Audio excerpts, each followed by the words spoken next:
مدرسہ قائم ہوا تو دنیا والے پریشان ہو گئے. مدینے کے منافق کہنے لگے یہ مدرسہ کی پڑھے گا کیا؟ تو مدرسے نے بتایا کہ یہ مدرسہ سب کچھ کر سکتا ہے.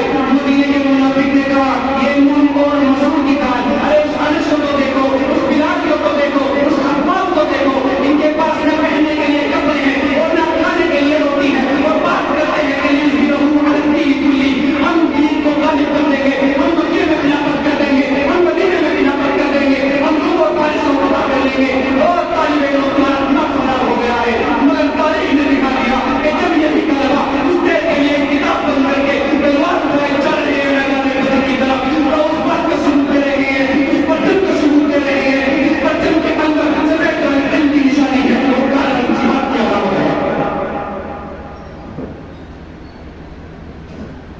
میرے محترم بزرگوں دوستوں، تم اپنے مدرسے کی بنیاد رکھو. تیرا مدرسہ نہ کوئی بند کر سکا ہے نہ کوئی کر سکے گا.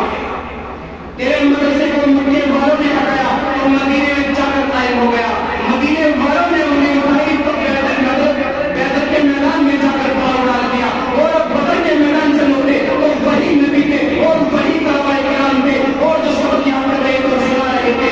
جو آج حدثنا کی خوشبودار آواز سنائی دیتی ہے، یہ بتاتی ہے کہ مدرسہ کبھی بند نہیں ہو سکتا، اس لیے کہ ہمیں نبی کے الفاظ کو محفوظ رکھتا ہے، ہمیں نبی کی عطاؤں کو محفوظ کیا ہے، ہمیں نبی کی وفاؤں کو محفوظ کیا ہے، ہم نبی کی گفتار کو نہیں بھولے، ہم نبی کی مسکراہٹ کو نہیں بھولے، ہم نبی کے اس عمل کو نہیں بھولے، ہم نبی کی زمین کو بھی نہیں بھولے. اے لوگوں، ہم خدا کی قسم ہم اس نبی کے نام کو بھی نہیں بھولے جو نبی تلاوت تقسیم کیا کرتے تھے، ہم نبی کے سکون کو بھی نہیں بھولے جو نبی نے دین علم کی راہ میں بتایا تھا.